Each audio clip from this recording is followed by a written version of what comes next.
Hey folks, welcome back to True Crime Stories, where we cover the most thrilling true crime stories. Before we get going, don't forget to leave a like and subscribe for me.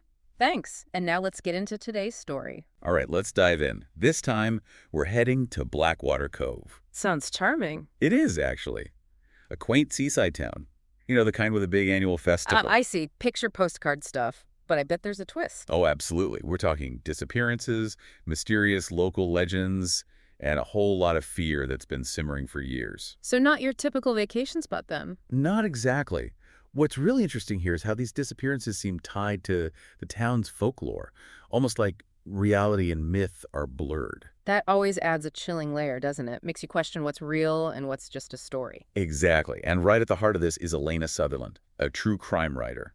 She's back in her hometown to investigate the disappearance of her childhood friend, Julia Evans. So a personal connection to the case. Very much so. Julia vanished 15 years ago, right before the town's big harvest festival.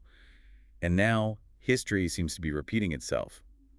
Another young woman, Sarah, has gone missing. Same time of year. Same time, same eerie circumstances. Both disappearances happened near a place known as the Obsidian Hourglass, a name straight out of a local legend. Okay, no, that's just creepy foreshadowing. What's the legend about? The story goes that the hourglass represents time running out for those who ignore the town's dark history. Pretty ominous, right? Definitely sets the mood. So we've got Elena, a truth seeker, drawn back to a place she both loves and fears. A town on edge, holding its breath, waiting for the other shoe to drop. Classic setup. You've got it. And of course, we have our cast of characters, each with their own secrets and possible connections to the victims. The usual suspects. Let's start with Detective Marcus Hale, a seasoned local cop who's seen his fair share of darkness in Blackwater Cove. He's reluctant to dredge up the past, but something about this case is pulling him in. Sounds like he's got his own baggage to unpack. Then we have Henry Delacroix, the town historian. He's a bit eccentric, obsessed with local lore, knows every nook and cranny of the town's history. It makes you wonder, does he know more than he's letting on? The historian with a hidden agenda. That's a familiar trope, but always a good one. Who else? We can't forget Maya Raskin, the town's optimistic mayor, all about preserving Blackwater Cove's image. But could that be a facade? Is she hiding something? The power player with something to protect. Always a good suspect. Anyone else? Last but not least, we have Jeremy Cole, a local fisherman with a troubled past. He was infatuated with both Julia and Sarah, and his alibi is shaky. Rejected love can be a powerful motive. So, everyone's got a secret, and those secrets are starting to unravel. Let's go back to the beginning. Elena's back in Blackwater Cove for the Harvest Festival, and while exploring those dramatic cliffs by the sea, she finds something. Buried in the sand dunes, a locket. It belonged to Julia. Chilling. Anything else? Inside, a note, written by Julia herself. It's brittle with age, but the words are clear. She was living in fear, felt like she was being watched. A message from beyond the grave, practically. It confirms Elena's worst fears. Something terrible happened to Julia. And now with Sarah missing, it feels like history repeating itself. The town might be cursed. So this note is a turning point. It fuels Elena's determination to find out the truth, to get justice for her friend. Now fast forward to Sarah's disappearance. It's the day of the Harvest Festival. Blackwater Cove is buzzing with activity. But there's an undercurrent of tension, a feeling that something's wrong. Then, Sarah vanishes. Last seen where? Talking to Henry Delacroix, the historian, at the festival. At first, it seems like she might have just gotten lost in the crowd. But as time passes, the panic sets in. And the similarities to Julia's case are impossible to ignore. Two young women gone, right before the Harvest Festival.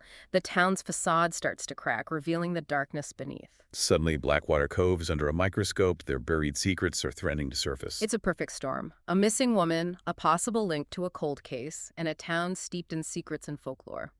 This is definitely a deep dive into the heart of darkness. Elena and Detective Hale find themselves teaming up. They're searching for Sarah, but it's more than that. It's about unraveling the truth about Blackwater Cove itself. What secrets are hidden beneath the surface of this seemingly idyllic town? And are these disappearances isolated, or is there something more sinister at play, something connected to that obsidian hourglass and the town's forgotten legends? We've got a lot to unpack here. Buckle up, this is going to get interesting. We're left with this unsettling feeling, a town that wants to believe in its own idyllic image. But these disappearances are hard to ignore. So where do Elena and Hale start digging? They start with the rumors, the ones people whisper about but never really talk about openly. A curse, a dark history, the kind of things towns try to bury and forget. Skeletons in the closet, literally. Maybe. But what they find is that Blackwater Cove has seen a lot of tragedy. Shipwrecks, unexplained deaths, and those persistent whispers of hauntings. It's like the town itself is built on secrets. A foundation of darkness, you could say. And as they delve deeper, they notice a pattern with the disappearances. They happen around the same time, almost like clockwork. Clockwork, you mean? The Harvest Festival. Every time the town gears up for its big celebration, someone vanishes. It's been going on for decades. So it's not just a coincidence. The festival is somehow tied to these disappearances. And remember that Obsidian Hourglass? It keeps popping up in these old stories, like a warning. Right, like time running out. But is it just a spooky story, or is there something more to it? Could it be a real object, something that connects these disappearances? Elena gets fixated on that idea. She starts seeing the hourglass as a metaphor. These young women trapped by the town's secrets, their lives slipping away like grains of sand. Chilling image. So she's trying to connect the dots, the legends, the disappearances, and the fear that hangs over everything. And then she has a breakthrough. Remember Julia's coded journal entries? She cracks the code. What does she find? Something even more disturbing than she expected. The entries are cryptic, but they suggest a secret society operating in Blackwater Cove. Powerful people, meeting in the shadows, their motives hidden. A secret society. This is getting intense. Rituals. Maybe a connection to the Obsidian Hourglass. Elena and Hale have stumbled onto something bigger than they imagined. It's not just about individual criminals anymore. It's about a force woven into the fabric of the town itself.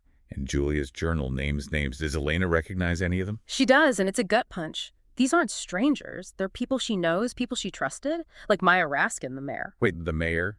The person who's supposed to be protecting the town. Think about it. Her defensiveness, her attempts to control the narrative around the disappearances. It starts to fit a very unsettling pattern. But how do they prove anything? They need more than suspicion. They keep digging deeper into the town's history, hoping to find a connection between the secret society and the disappearances. And that's when they find it. A stash of old tapes, hidden away in the town archives. What's on the tapes? Recordings of secret meetings, hushed conversations, rituals. It's like stepping into a nightmare. The tapes confirm the existence of the secret society and reveal their purpose. They're exploiting young women, controlling them, silencing them. This is getting really dark. So the secret society is real, and they're preying on the town's young women. And the mayor is involved. The tapes also shed light on the Obsidian Hourglass. It's not just a metaphor, it's a real object used by the society in their rituals to symbolize their control. Each grain of sand representing a life. Okay, now it all makes sense.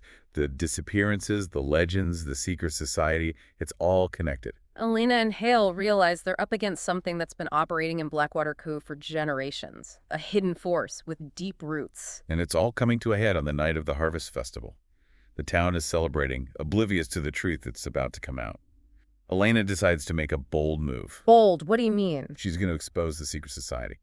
Publicly. At the festival, that's incredibly risky. She knows it's dangerous, but she has to break the cycle. She's got those tapes, and she's going to use them. So she's going to drop a bomb right in the middle of the town's biggest celebration. This is about to get messy. What happens next? Well, let's just say Blackwater Cove is never going to be the same. The secrets are out, the hourglass is shattered, and the reckoning has begun. So picture this. The Harvest Festival, supposed to be this joyous occasion, right? It's turned into a complete scene, chaos everywhere. Lena's on that stage, those tapes playing out for everyone to hear. You can hear a pin drop in the crowd at first. You know that silence before a storm hits? Yeah. That's what it feels like. And then... It's like a dam broke. Gasps, whispers, accusations flying everywhere, the festive mood, gone. Just fear and uncertainty left hanging in the air. This town has spent so long in denial, trying to keep its secrets hidden. And now Elena's just ripped the Band-Aid off, forced them all to look in the mirror. And what they see, it's not pretty. What about Maya Raskin, the mayor? Remember, she was a key player in those tapes. Her voice was all over them. Talk about a fall from grace. The town's beloved mayor, caught red-handed, involved in this awful secret society. It's hard to believe someone so trusted could be capable of such things. Her carefully crafted image is shattered. Everything she built, gone in an instant. So does she try to deny it? Disappear? You'd think so, right? But no. Maya steps forward. She's pale, but her voice is steady. She admits to being part of the society, tries to spin it as a way to protect the town, preserve tradition. Protect the town. By silencing and exploiting young women, that's a pretty twisted definition of protection. Doesn't hold up to scrutiny. But she's desperate, trying to regain control, paint herself as a victim. But nobody's buying it. Nope. They see her for what she really is. A manipulator, someone who betrayed their trust. The town reacts, her career's over. She resigns in disgrace, reputation ruin. It's a relief to see some accountability. But it also raises a big question. What about the others involved? Those tapes named a lot of powerful people in Blackwater Cove. Right, all those whispers about the town's elite, the business leaders, the families with influence, those tapes just blew the whole thing wide open. Trust is gone, relationships shattered. A complete meltdown. Painful, but necessary. Blackwater Cove can't move forward without facing the truth. That's where Hale steps in. Remember, he's been carrying the weight of those unsolved cases for years. Now he's got the evidence he needs. The authority, too. And let's not forget, this is personal for him. He doesn't waste any time. A full investigation into the society kicks off.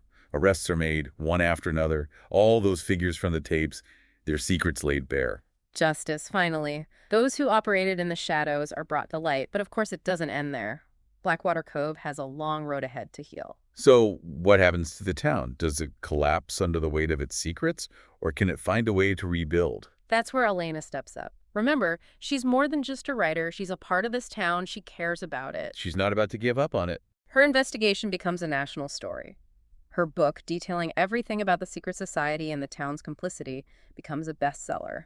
A real indictment of that culture of silence that allowed this to happen. It sparks a conversation, a movement even.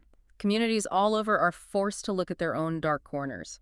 Because what happened in Blackwater Cove, it could happen anywhere. And Elena doesn't stop there.